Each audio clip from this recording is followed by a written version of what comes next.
Plus de 80 kilos pour l'un, près de 100 kilos pour l'autre. Ces deux sangliers mâles ont été abattus par Alexis, pas peu fier de sa réussite au tir. Deux gros sangliers, donc des sangliers qui font beaucoup de dégâts. À combien de mètres vous étiez? 50 mètres pour un et 30 mètres pour l'autre. C'est le père d'Alexis qui pose les bracelets. Même en plein confinement, la chasse au gros gibier a été maintenue par la préfecture. Objectif, réguler la population de sangliers de plus en plus envahissants. En passant un mois sans prélever de sangliers, ça aurait été une catastrophe. Il faut savoir qu'au niveau départemental, à peu près, se prélève entre 400 et 500 sangliers par week-end.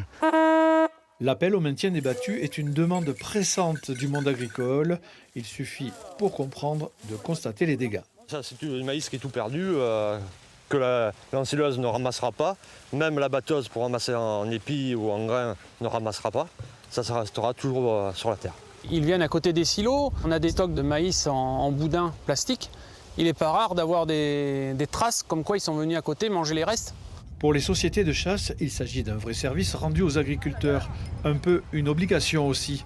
Quelques 50 millions d'euros en France, c'est le coût des dégâts de grand gibier facturés aux fédérations de chasse. On chasse sur un territoire d'agriculteurs qui nous donnent leur droit de chasse pour chasser chez eux.